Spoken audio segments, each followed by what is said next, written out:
This is Pilgrim's Progress, read by Dad. As I walked through the wilderness of this world, I found a quiet place to sleep. And as I slept, I dreamed a dream. In my dream, I saw a boy named Christian, dressed in dirty old clothes. He had a book on his hand and a great burden on his back. He was crying to himself, "Oh, what can I do to be saved?" At home, Christian told his family, "This burden on my back grows bigger every day. And this book says our city will be burned with fire from heaven. If we don't find a way to escape, we will surely die." But nobody believed him. "You're sick," they said. "You should go to bed. You need a nap." But the night was as troublesome to him as the day. Instead of sleeping, Christian lay awake. He cried and he sighed about everything he'd read in his book. In the morning, his family woke him and asked, "How do you feel?" "Worse and worse," Christian answered. "We live in the city of destruction. We must leave now." Christian read about a celestial city and about a king so kind and so full of love that he invited everyone to join him there. "The king has invited all of us to the celestial city," he said. "Please come with me." But his family became angry. "Stop telling us lies. We don't believe in fairy tales." They tried to change Christian's mind. They teased him. They mocked him. They bullied him. They were mean to him. Sometimes they completely ignored him. But Christian would not stop believing his book. Christian took his book to the field to read alone. He longed, he wanted to travel to the celestial city, but he thought, "What if I get lost on the way? How will I travel with this burden?" Someone called out, "What are you worried about?" It was a kind old man named Evangelist. Christian looked up. "This book tells me that my city will be destroyed with fire, and I'm scared. I'm not ready to die." Evangelist pulled a note from his pocket. It was written by the king himself. Christian opened it and read, "Flee from the city of destruction. Come find refuge in my city. I will keep you safe and secure forever." Christian asked Evangelist, "Do you think it's true? Will my city be destroyed? Is the celestial city real?" "Yes," said Evangelist. "Every word of it is true. The king wrote it all, and the king never lies. Do you want to find the celestial city?" "Yes," said Christian, "more than anything." Evangelist pointed in the distance. "Can you see that light? Way out there?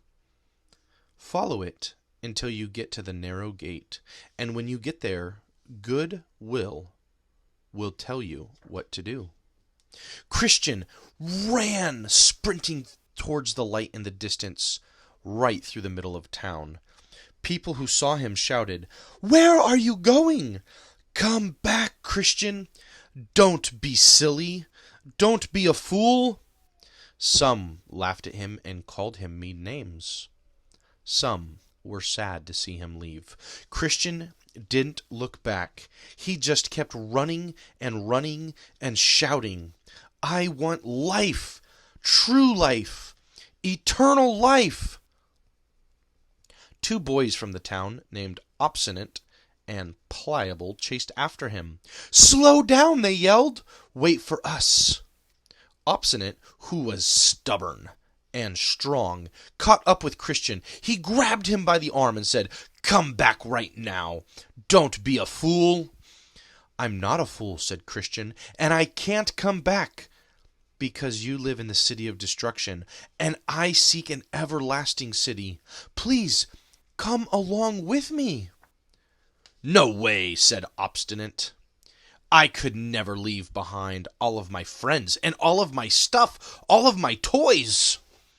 Christian answered, "The friends and the pleasures that you speak of can't compare to the joys I seek. I seek a treasure that can never be lost or stolen or broken. You should read about it in my book." But Obstinate, being stubborn, refused. He said, "Hush! I don't care about your book.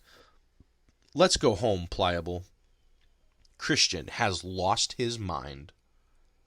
"Don't make fun of him," Pliable told Obstinate. "If what he says is true, I'd like to go with him." Obstinate laughed. "Then you're just as much of a fool as Christian. Have fun searching for your imaginary city." He turned and went back to the city of destruction.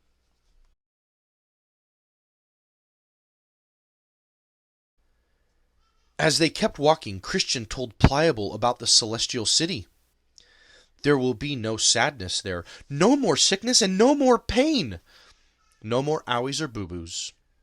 The king is going to wipe all of our tears from our eyes, and everyone will be happy forever and ever. "Please tell me more," Pliable begged. "The king of that city is not like ordinary kings," Christian explained.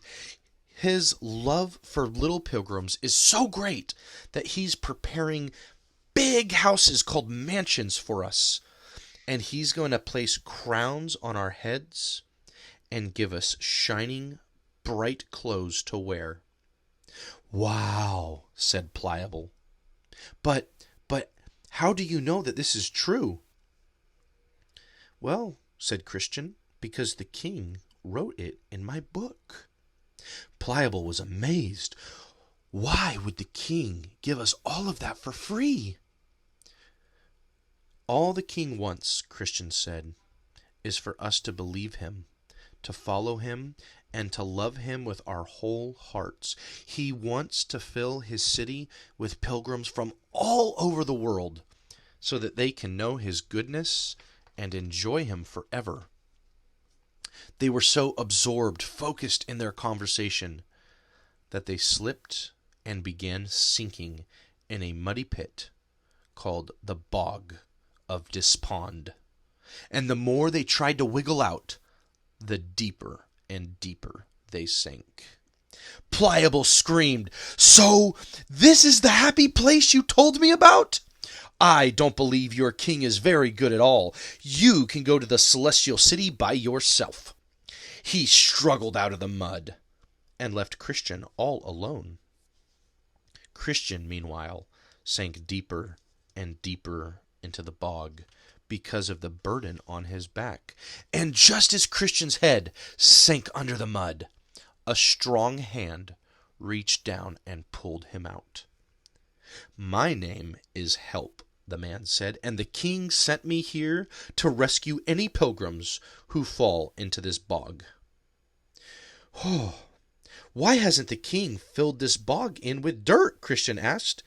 "It's really dangerous." "It can't be filled," said the man. "Many have tried to mend it, to fix it, and although the king puts in steps, pilgrims don't look for them. But have no fear. The king is always with you, and he'll send help when you need it the most." Christian continued on alone, thinking about his family and everything he left behind. Then he met an older boy named Worldly, who laughed at him. "What? Why are you carrying such a load on your back? You look ridiculous and funny." Christian said, "A kind man named Evangelist told me to follow the light to where this burden can be removed. He said it can be lifted off only there." "Oh, I see," said Worldly. "Well, you've listened to bad advice. Evangelist is always leading people astray. The road he's sending you on is filled with danger, like Ryans and robbers and dragons. You'll be hungry the whole way, and you'll probably die. Christian sighed. I just want to get rid of this burden on my back. Worldly told him, then why endure all these dangers? I know where you can be easily freed from your burden. It's a little town called Morality. You can invite your family and live a long and happy life there. Worldly pointed, it's just over that little hill. You'll meet a man named Legality, and he will help you take off that burden. Well, Christian believed Worldly and began in that direction, but the journey was not as pleasant as Worldly promised. As he came closer, the hill grew bigger and bigger. Christian called out, Hello, Legality? Are you there? All he heard was a loud boom that thundered behind him and above him. The hill grew into a mountain and began toppling over his head. Fire and brimstone flew out from it. Christian was terrified, and just as he lost all hope, Evangelist came to rescue him. As they moved away from the mountain, Evangelist asked, How did you stray so far from the path? Why did you ignore my instruction? Christian felt so ashamed. Well, he said, Worldly told me that I could remove my burden here, and I believed him. I am so sorry. Then Evangelist said, There are no shortcuts to the celestial city. There's only one way to remove your burden. Many people may try to lead you astray, but you must stay on the path and enter through the narrow gate. Christian rushed back to the path. He was so relieved when he saw the narrow gate, and when he came near, he read a sign over the gate that said, Knock, and it shall be opened.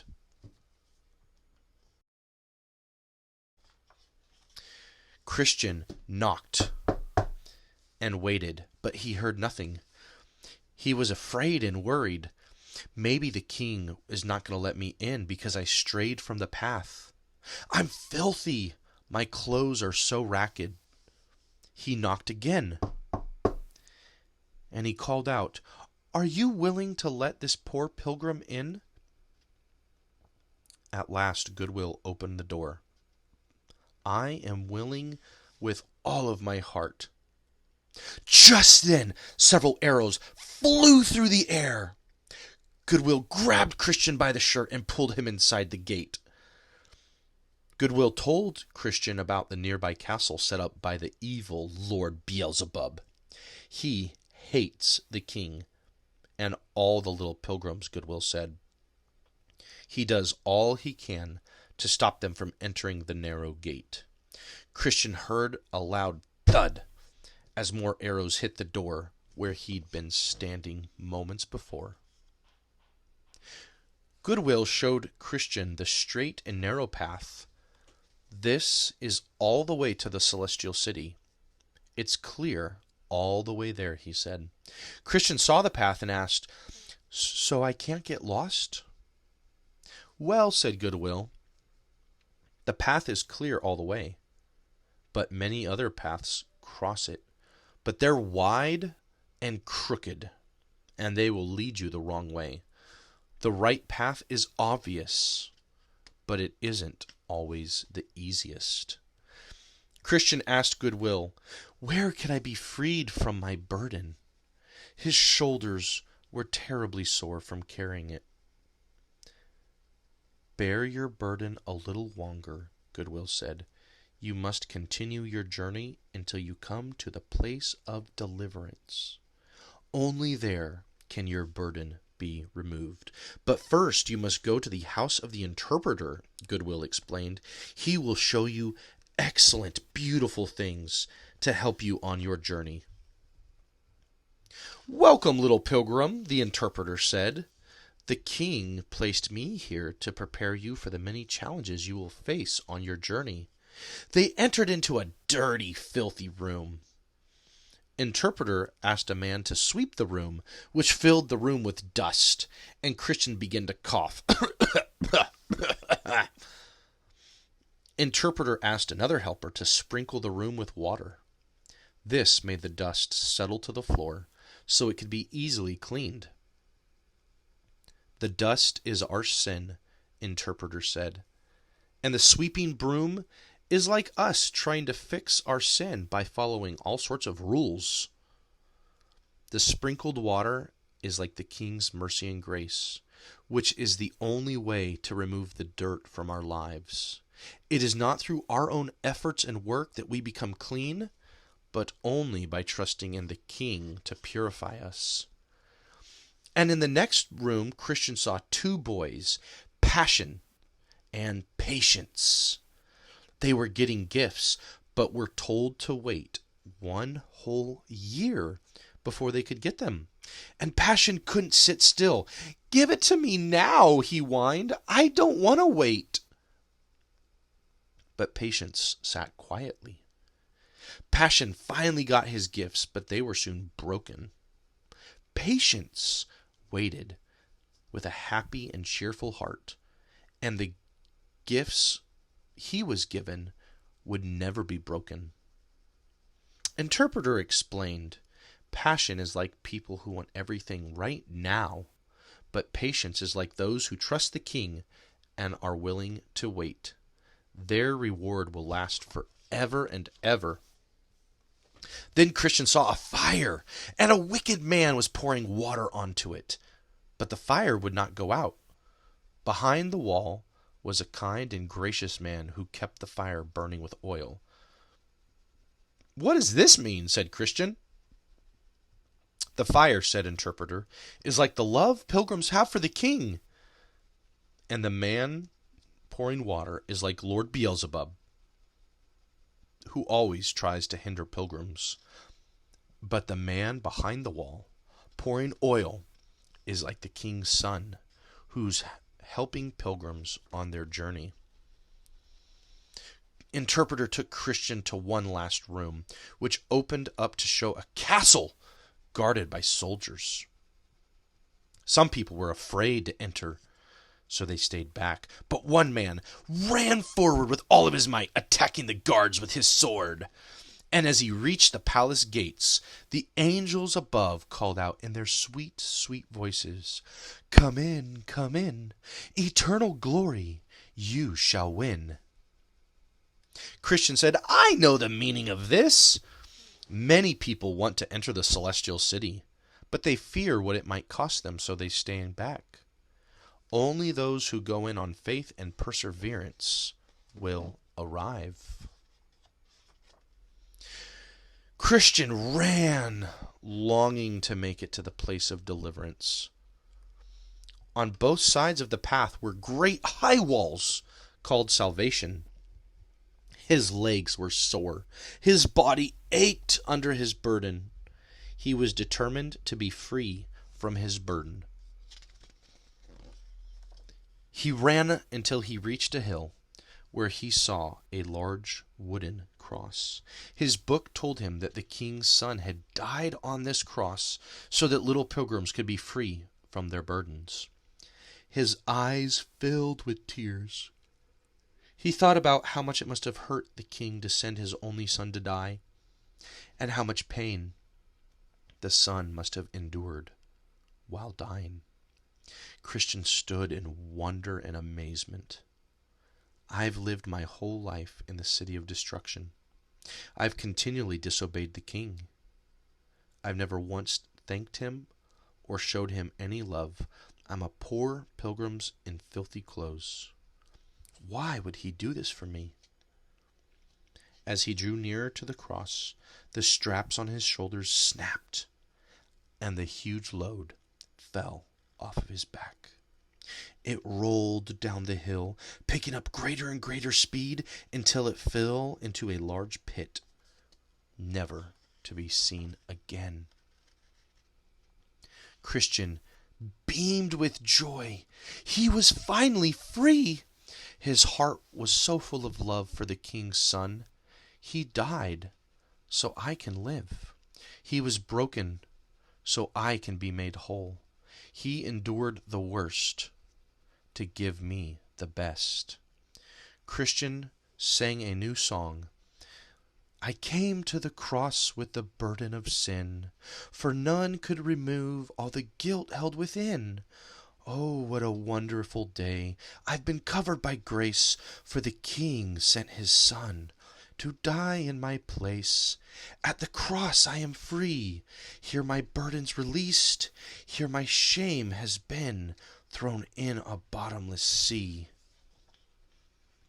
3 shining ones appeared to Christian and said, now you can know true and lasting peace. The first one came up to him, saying, all your sins are washed away.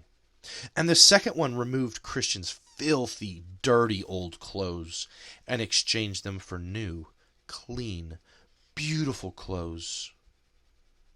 The third gave him a scroll with a seal on it and said, keep this with you on your journey and present it at the celestial city. It's a reminder that you'll always be welcome there, and it's proof that you are one of the king's pilgrims. As Christian continued his journey, his steps were lighter, and the world around seemed brighter. At the bottom of a hill, Christian saw 3 sleeping boys with chains on their feet. Their names were Simple, Slothful, and Presumption. He called to them. Wake up, he said. You aren't safe here. The Prince Beelzebub could find you and capture you. Come with me. I'll help you remove your chains. There's no danger here, Simple said, and Slothful yawned. Let me just sleep a little longer. And Presumption said, each tub must stand on its own bottom. Christian wondered why they didn't want his help. So he continued on by himself. And as he walked along the path, he saw 2 boys jump over the wall of salvation. One was named Formalist, the other Hypocrisy. Christian asked them, what are you doing?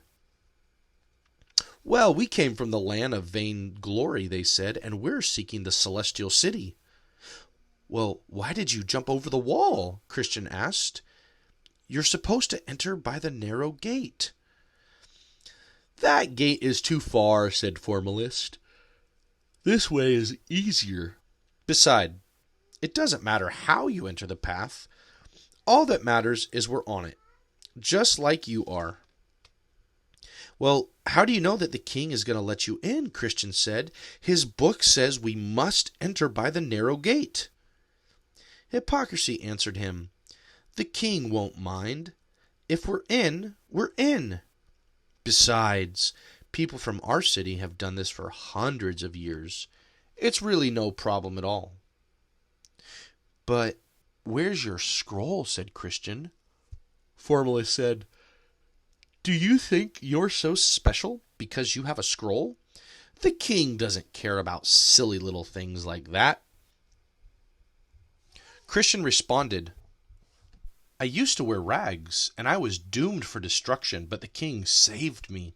He gave me this scroll to remind me that he'll welcome me into his city. Formalist laughed. You can keep your silly little scroll. I'm not in rags like you were, and I'm not in any danger. The king will let me in once he hears of my good reputation. Yes, indeed, said Hypocrisy. I'm sure the king will be very impressed with us. We're much better off than this poor little pilgrim. Christian saw that the narrow path led up a steep hill. There were 2 other paths, one on each side of the hill. They looked easier and wider than his path. And Christian remembered his instructions from Evangelist to always stay on the narrow path. But Formalist and Hypocrisy said to him, that path is too difficult. Look, the king has given us better paths to take. Christian warned them. No, he said, can't you see? Those paths lead to danger and destruction. Don't go. But The two boys didn't listen. Formless took the path to the left and became lost in a dark forest, and Hypocrisy took the path to the right, tripping into a steep valley, and he could not find his way back up again. Christian continued up the difficult hill. He knew that the king's way, although hard, was always the best. He was eager to reach the top, but the higher he climbed, the steeper it became. He soon was crawling on his hands and knees, wondering, will I ever make it to the top? He was so sore and tired. He worried he might just collapse and fall down the hill. But to his relief, he came across a beautiful shaded seat with pretty trees and flowers. The king had made this place to give pilgrims rest on the difficult hill. Christian lay down, pulling his scroll from his pocket to read the message from the king. He looked at the beautiful clothes, admiring them. He smiled and then drifted off into a deep sleep. Christian heard a voice in his dream. Look to the ant, you sluggard. Consider his ways and be wise. He panicked. He slept too long. It was nearly dark. He hurried towards the top of the hill. Two boys came running down the hill, named Timorous and Mistrust. Christian asked them, why are you going this way? The celestial city is the other direction. We tried to make it to the celestial city, they answered. But the further we got, the more dangers we met. There are lions, big, ferocious lions on the path. We're turning back right now. Christian kept going, but he wondered, if I go forward, I may be attacked by lions.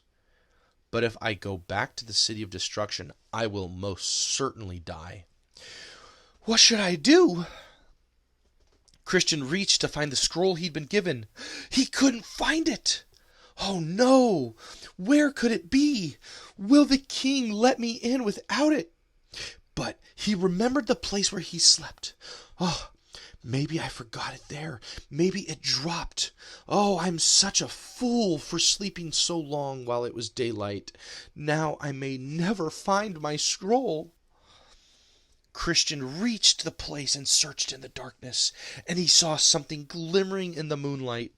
My scroll, he rejoiced. He picked it up and clutched it to his chest. But his joy quickly turned to fear as he remembered what the boys had said. Did they really see lions? It's so dark now. The lions will be able to sneak up on me. Christian saw a beautiful place and walked towards it. He was hoping to find a safe place to sleep for the night. But there were lions, roar, guarding the pathway. He wanted to run, but he was frozen in fear. He was so scared. He heard a voice call out from the palace, do not lose heart. The lions cannot harm you. They were placed here to test your faith. If you stay on the narrow path, they will never reach you. Christian continued with small steps. He was trembling. He was so scared. The lions roared and growled as he passed. But he now saw that they had chains on them. At the gate, he was greeted by Watchful. Christian asked, Sir, what house is this? May I stay here for the night? This is the palace Beautiful, Watchful answered. It was built by the king to help pilgrims on their journey. Christian was delighted. I knew the king wouldn't leave me on my own. He has helped me all along the way. Inside, Christian met 4 women. Discretion, prudence, piety, and charity, and he told them about his journey so far. Prudence asked him, after so much trouble, why do you still want to go to the celestial city? Because, Christian said, I want to meet the king, and I want to see his son who loved me so much that he died for me. His book tells me there's no more death in that city. There's no more crying or pain or sin or corruption. And Charity asked Christian, Where's your family? Why did they not come? Oh, how badly I wanted them to come, Christian answered. I tried. I begged them to come, but they did not believe my book. Christian was hungry and tired, so the 4 women brought a wonderful meal for him. And during the meal, they talked about the king. They told Christian how the king's son left the celestial city to seek poor pilgrims. He even became a pilgrim himself, and he walked the king's path without ever turning to the wide and crooked paths. They told him of the great battle with Beelzebub, and how the king's son died to defeat him, but rose again victorious. This made Christian love the king even more. As Christian thought about the king's son, his heart was full of joy. He slept so good that night. And when he awoke, the women showed him the armory. It was filled with the weapons from the king for pilgrims to be used in fighting any enemies along the path. Christian looked at the swords and the shields, the helmets and the breastplates, and he wondered whether someday he might need to wear his armor. Christian saw many treasures within the palace, and out his window he could see Emmanuel's land. He wanted to stay with his new friends, but he knew he must continue to the king's city. As Christian set out, the women gave him a set of armor for facing any enemies on the path. They encouraged him on his way. Christian went down, descending into the valley of humiliation. Dark clouds filled the sky, and he saw a foul fiend flying over the field to meet him. He knew that must be Apollyon. He was terrified. Christian wondered if he should turn back and run, but he had no armor protecting his back, and Apollyon could easily attack him there. Christian had never seen anything so monstrous. Apollyon had thick scales and wings like a dragon, and huge sharp teeth. He was full of fire and smoke. Apollyon glared at Christian. "Where do you think you're going?" he asked. "I'm going to the celestial city," Christian said bravely, "and I have come from the city of destruction." "Well, I am the lord of the city of destruction," said Apollyon. "You must return to serve me again." "I will never go back," Christian replied. "I serve the true king now, and I follow his path." Apollyon laughed. "But you don't really serve the king. You've disobeyed him so many times. First, you fell into the bog of despair. Then you strayed from the path. You were lazy, and you slept too long, and you almost turned back when you saw the lions. You don't seem to love the king at all." "All this is true," said Christian, "and there's even things that you have left out. But the prince whom I serve is merciful and gracious and kind.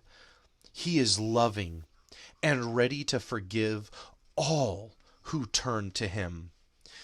Apollyon broke into rage. "I'm an enemy to that prince. I hate him. I hate his laws, and I hate his people. I will never let you pass here alive." Christian held up his shield and sword. "My king," he said, "has given me everything I need to defeat you."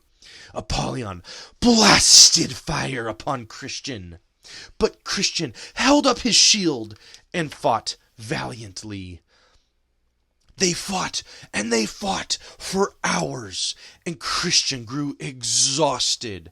He was weary and tired, and Apollyon knocked him to the ground, and the sword fell from his hands.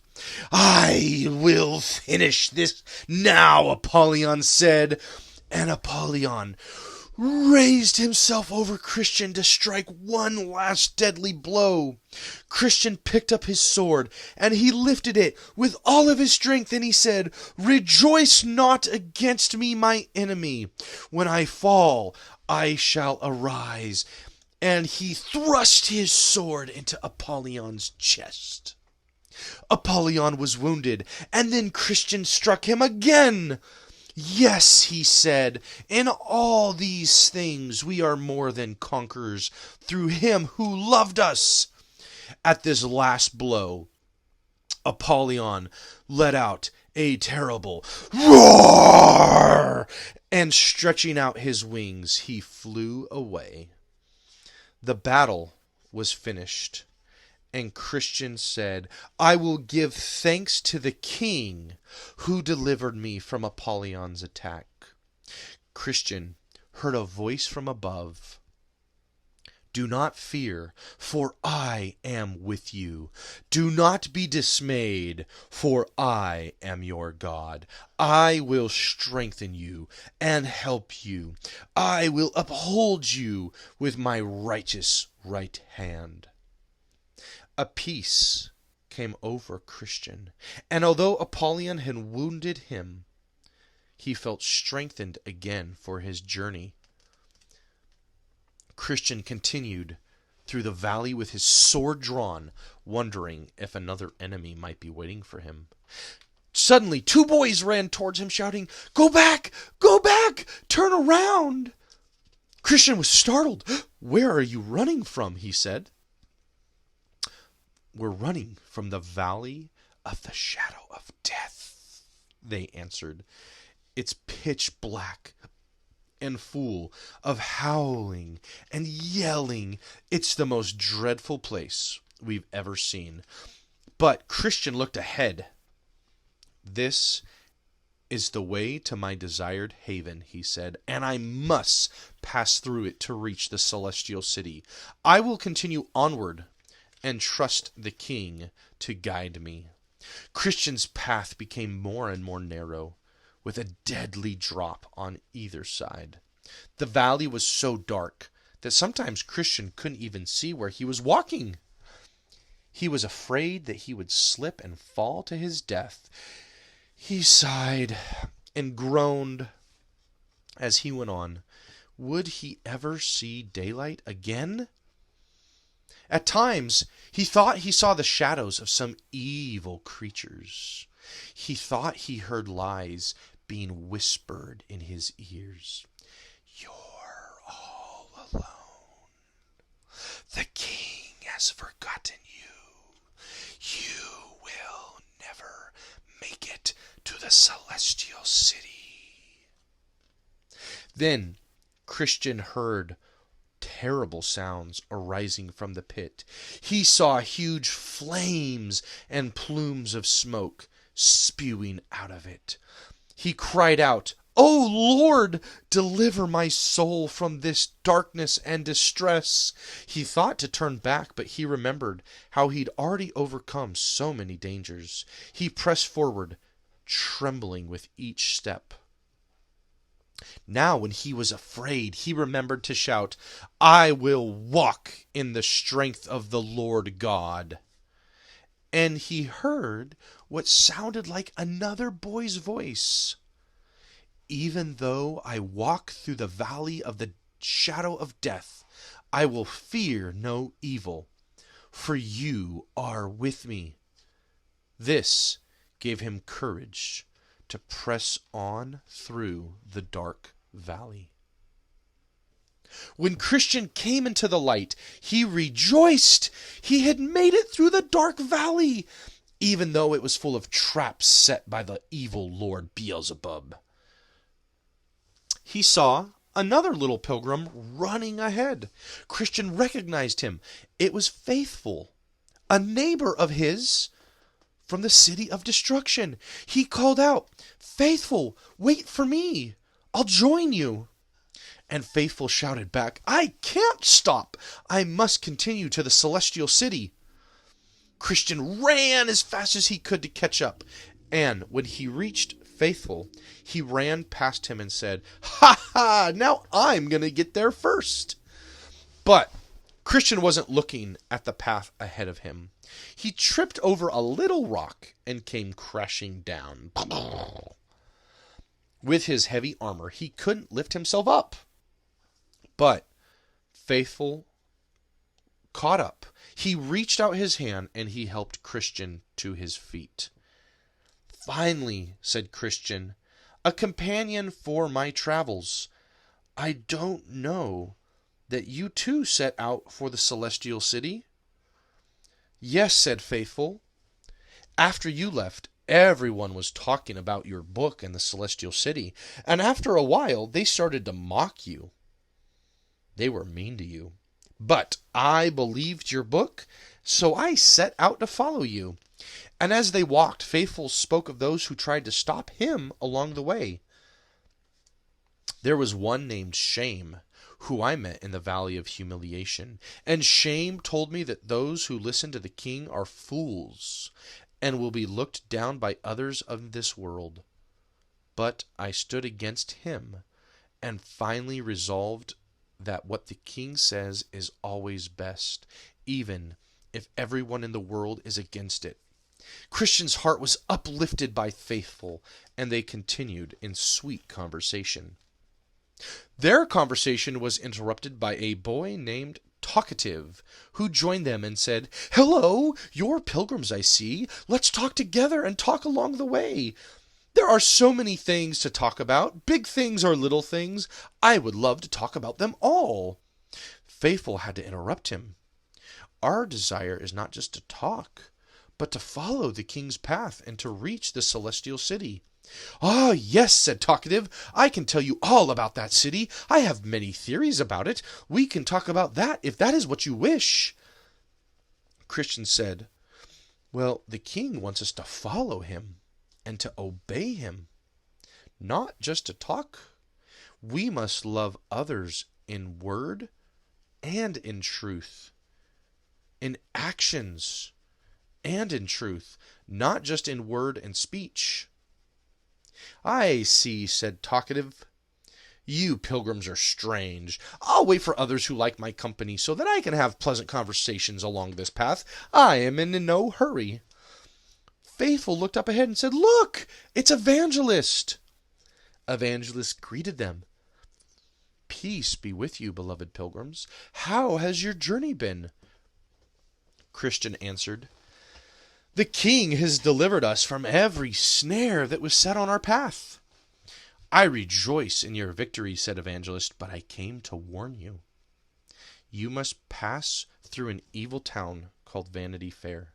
It was built by the enemies of the king to distract pilgrims on their journey." Evangelist warned them, "You'll be tempted by the vanities and the riches of the world, but you must keep your eyes fixed on the celestial city." At first, Christian and Faithful thought Vanity Fair looked like fun. It was beautiful on the outside, but they quickly learned how evil it was on the inside. Merchants stood around them trying to sell them trinkets and vanities. "Here we have everything pleasant to eat or to wear or to see. Forget your journey," they said. "Stay here where you can enjoy all the delights of the world." But Faithful stopped them and said, "Turn my eyes from all this vanity." "But you must want to buy something," the merchant said. "You sell only lies," responded Faithful. "What you sell here will burn like chaff We seek an everlasting treasure. We buy the truth. This set the whole town in an uproar. The boys were thrown in jail. People made a spectacle of them. They laughed at them. They threw rocks at them. They threw rotten fruit at them. They were very mean. But Christian and Faithful responded in kindness. They said, "You don't need to stay here. The king will welcome you to the celestial city." The boys were put on trial. Their judge, Lord Hategood, said to them, "The witnesses here have told me you have caused a great uproar in our town, and that you don't obey the laws of our great Prince Beelzebub. Is this true?" "We have caused no uproar," Faithful answered. "We have followed only what is good and right and true." "I defy the laws of your town and your wicked prince. My loyalty is to the true king and his ways." The king slammed down his gavel. "Death! Death! I sentence them both to death." Back in jail, Christian and Faithful encouraged each other with promises from the king. And when guards came and took Faithful away in chains, Christian called out, "Faithful, don't be afraid. They can destroy our bodies, but not our souls. I'll see you in the celestial city." Now, a boy named Hopeful had been watching them. And when the guards weren't looking, he took their keys and he freed Christian from jail. "Let's go," he said, "quickly, before they get back." As Christian left Vanity Fair, he looked up and he saw Faithful. The king had sent a chariot of fire to take him to the celestial city. "I will miss you, my faithful friend," Christian cried out. Hopeful comforted Christian.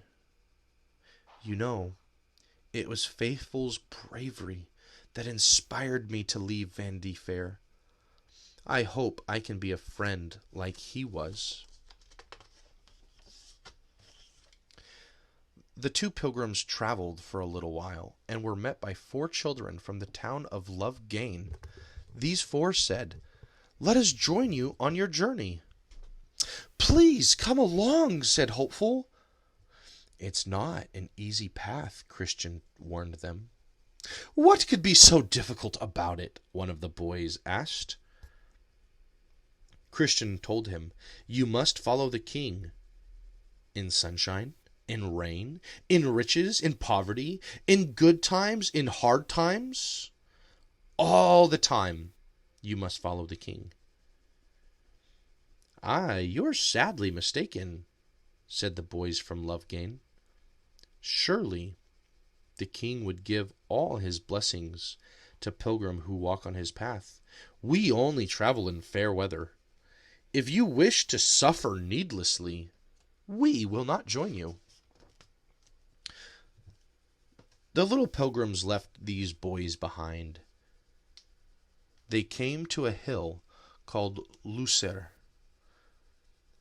and at the top of the hill there was a silver mine, and a man named Demas called out to them, "Hey ho! Come behold, riches and treasures, riches untold. Come to my silver mine, and you shall find a happy fortune in just a little time." "Let's go see," said Hopeful. "No way," said Christian. "This place is a trap and a snare. It has hindered many pilgrims, because the love of money is the root of all kinds of evil." Demas called out again, "Come and see. It's safe and free." "You're a liar," said Christian. "Many have died here. When we meet the king, we will tell him of your deceit." Now when the 4 boys From love gain came, they believed in us, and they went to the silver mine.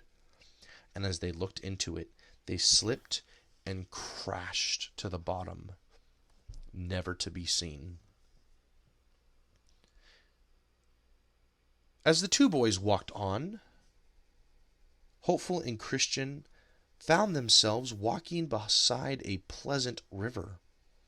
It was called the River of the Water of Life, and they walked here with all sorts of joy and delight. They drank cool, clear water. They ate all kinds of delicious, juicy fruit. They rested from their journey, and their souls were refreshed. The king's path is often difficult, Christian said, but it's full of joys that many never taste. Yes, said Hopeful, these delights are far greater than any silver or any treasures of Vanity Fair. The narrow path soon became rough and rocky, and the boys longed to return to the delightful path by the river. Their feet were sore from their big journey, and they were tired and discouraged. But they soon saw a smooth meadow of grass. To get to it, Christian jumped over a fence. "Let's go this way," he said. "But what if it's the wrong path?" Hopeful asked. "I don't think we're supposed to jump over fences." "It won't be," replied Christian. "I can see ahead. It follows the path." But as it became dark, Christian and Hopeful were lost. "I shouldn't have listened to you," said Hopeful. "We should have stayed on the king's path." "Forgive me," said Christian. "I was wrong to leave the path again. I should know better by now. Let's turn around and go back." But a heavy rain flooded their path, and they couldn't find their way back. They decided to sleep there for the night, shivering in the cold rain.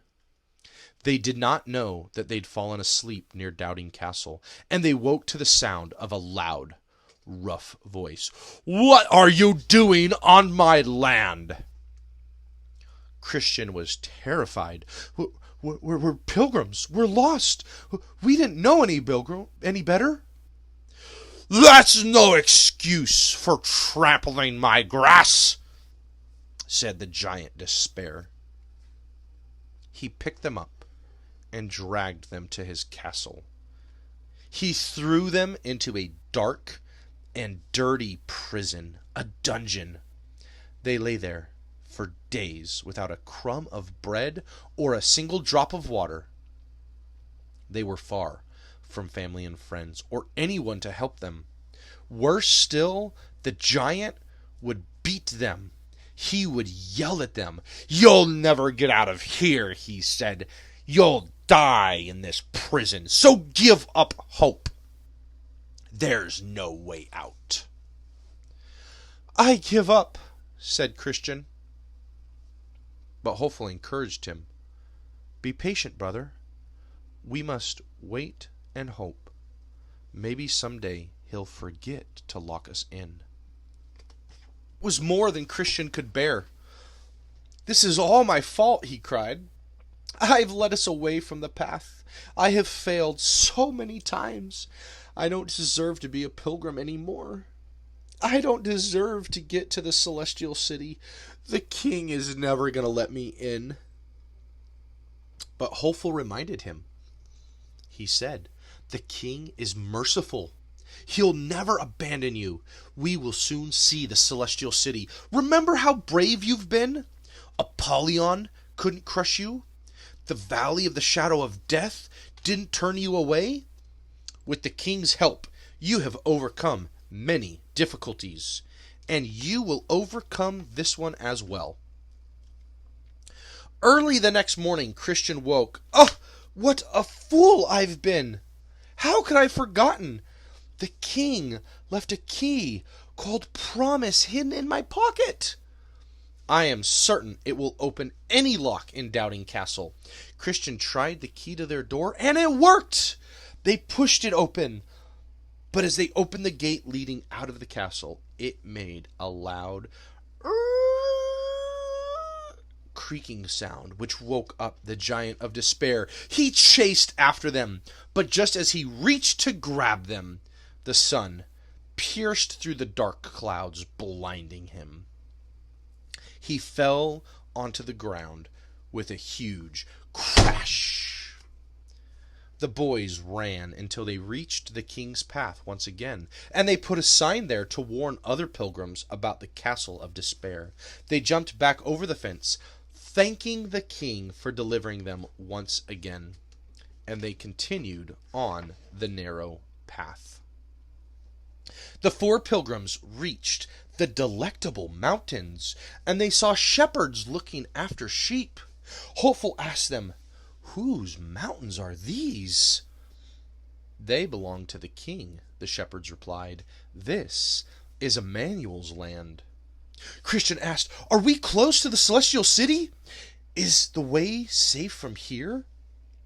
"It is safe for all those who know and love the king," said the shepherds.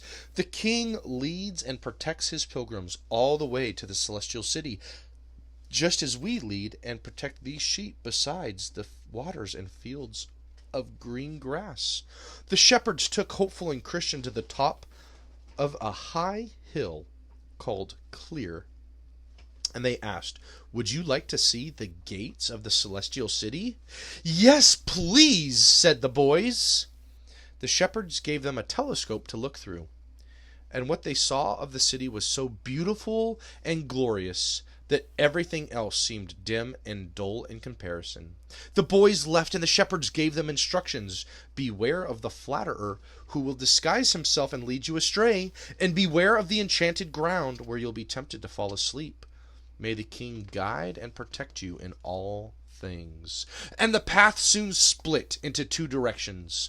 But which one to take? They saw a man in a white robe who said, "You look like 2 smart pilgrims. You must have come so far on your journey." "Yes," said Hopeful, "our path has been long and difficult. Many have turned away." "And I had to fight Apollyon," Christian added. "Wow, you had to fight Apollyon? You must be very brave," said the man. "Come join me. I'm traveling to the celestial city as well."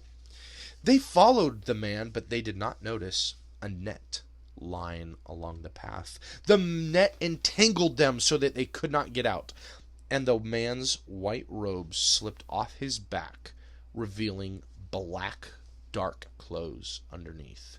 "Flatterer!" the pilgrims shouted. "The shepherds warned us about you." The flatterer only laughed and walked away. But the king sent a shining one who tore open the net and freed the boys. Back on the king's path, they passed an older man named Atheist, and they asked him, "Have you seen the celestial city?" Atheist laughed. "You know so little. It doesn't exist." "What do you mean?" said Christian. "I've been seeking this city for 20 years, Atheist answered, "and it is nowhere to be found." But Hopeful said to Christian, "We have seen the city. We must continue in faith. The king would never lie to us." Christian agreed. "Yes, this man is blind to the truth. That's why he can't see the city." The 2 boys came to a place where the air made them sleepy. "Let's take a nap," said Hopeful. "I can barely keep my eyes open." "Stay awake," said Christian. "The shepherds warned us about the enchanted ground, remember? If we sleep here, we may never wake up. Let's talk about our journey. This will help keep us awake." "You're right," said Hopeful. "I almost forgot their warning. You know, it is true that 2 are better than 1. I am so thankful to have you with me. This path would be dangerous to travel alone." As they continued on, they saw a man walking behind them. Hopeful asked, "Why are you walking alone? Come join us." The man's name was Ignorance. I like to walk by myself, he said. I think about entering the celestial city. You know, my heart tells me the celestial city is so real, and I believe my heart. Well, why do you think the king is going to let you into the celestial city? Christian asked him. Well, I have a good heart, and I have lived a good life, said Ignorance. But that's not what the king has written in his book, said Christian.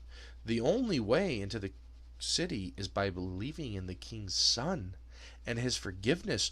Our hearts are not good, and we are often led astray. It's only by the king's mercy that we can enter the city. No, said Ignorance, I'm not led astray. I will continue on my own. My heart will guide me. Christian and Hopeful entered the country of Belua. Here the air was sweet and pleasant, and they heard the birds singing. The glow of the celestial city, it was like golden sunlight on the horizon, and they knew they were far beyond all the dark places on their journey, for here the city gave light to everything around. At last, the pilgrims were within clear sight of the celestial city. It was more beautiful than they could have even imagined. It shimmered as if the building were made of pearls. The streets and stairways, it looked like they were made of gold. This sight filled them with such longing to be there. They ran along the path with hearts full of hope. But their path led them to a dark river called Death. They looked for another way across, but there was none. Look how deep the water is, said Christian. I don't know if I can make it. But there's no other way to the city, Hopeful said. We must go in. The king has never failed us. We must trust him again, as always.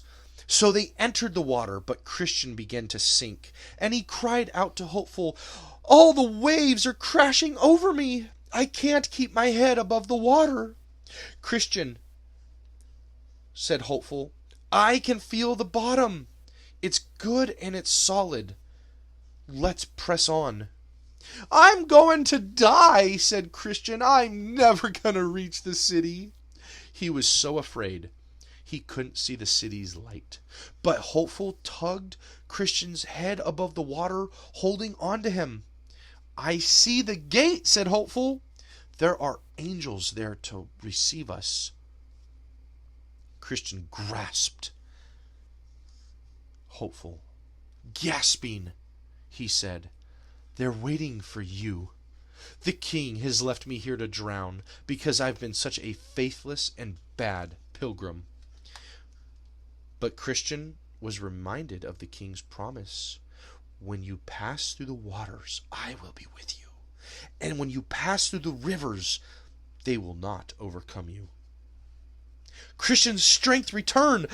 Yes, brother, he said, I do feel the ground, and you're right, it's solid. And look, the celestial city. They saw two shining ones calling them to the city gates. And the shining ones said to them, you are going to the paradise of God, where you shall eat from the tree of life. You shall walk and talk with the king forever and ever.